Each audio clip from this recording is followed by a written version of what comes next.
Et bonjour à tous, on se retrouve pour une nouvelle vidéo sur les graines. On est avec cette fois-ci un petit nombre de graines, 3 graines. On est sur des Zinnia Hybrida Profusion F1 Mix. Le mix veut dire tout simplement que parmi les 3 graines que je possède, je ne sais pas de quelle couleur seront les fleurs à chaque fois. Donc je peux avoir 3 fois la même, je peux avoir 3 couleurs différentes. On va y revenir plus tard, ça a une certaine importance. Les graines sont assez grosses et enrobées, comme elles l'étaient pour les deux vidéos précédentes sur l'agératum et le thanacetum, si je ne dis pas de bêtises. Euh, Comme je l'ai dit dans les deux précédentes vidéos, mais je le rappelle ici, je suis désolé pour le bruit d'avion qu'on retrouve sur les vidéos précédentes de graines. C'est mon ancien PC qui tourne en arrière-plan et que j'avais oublié de couper pour l'occasion, euh, d'une part. Et d'autre part, les ombres sont maintenant gérées par une IA, donc on verra si c'est mieux à l'image.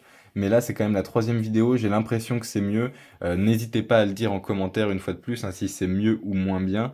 Mais du coup, je pense qu'on va garder ça pour les prochaines vidéos et que je ne le dirai plus à l'avenir. Pardon, cette phrase a eu un peu de mal à sortir. On est donc sur une plante dicotylédone. Je vais zoomer un petit peu pour que vous voyez les plantes, je vais pas me les prendre dans la main, enfin les graines, pardon. Hop, je vais vous les laisser. Donc on voit quand même leur forme légèrement en forme de cœur. On voit également qu'elles sont pas plates, elles sont très légèrement incurvées. Et peut-être qu'on le voit un petit peu ici à l'image, très légèrement. Si je baisse la luminosité, peut-être. Oui, voilà, vous voyez le petit arc de cercle ici. Elles ont une sorte de scission, une petite ligne qui est beaucoup plus visible quand elles ne sont pas enrobées, mais là forcément en étant enrobées, euh, on la voit beaucoup moins. On est sur une plante qui va faire des petites fleurs, une plante ramifiée, très florifère, donc qui va faire beaucoup de fleurs, avec une bonne résistance au mildiou. Le mildiou qui est une attaque de champignons, voilà, il y a plusieurs champignons qui correspondent au mildiou, mais ils ont tous le même dégât et ils arrivent plus ou moins à la même période. Il leur faut les mêmes conditions globalement pour vivre. Il y a de nombreux coloris de fleurs. C'est un semis qu'on va faire de février à mai avec une levée de semis, donc le temps de germination qui va prendre 7 à 10 jours pour une température de germination de 20 à 25 degrés et une température de culture de 16 à 18 degrés. C'est une plante qui va faire environ 50 cm de haut pour 35 cm de diamètre et qui va aimer avoir une exposition au soleil. Pour ceux qui connaissent pas, c'est un petit peu, alors c'est un peu abusé de dire ça, mais c'est un peu comme une grosse marguerite qui va exister en plusieurs coloris.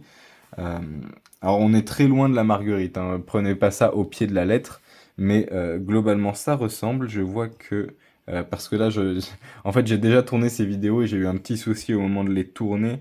Je ne sais pas pourquoi je les ai enregistrés en format vertical et je m'en suis aperçu que après.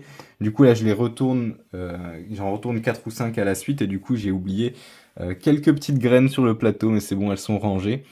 Je vais pas avoir beaucoup d'autres choses à dire sur le Zinnia hybrida, c'est une plante qui est très connue, qu'on retrouve dans beaucoup de jardins. Je vous laisserai vous renseigner plus si ça vous intéresse.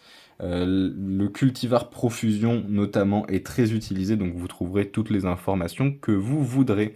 Je vous dis merci à tous et bonne journée.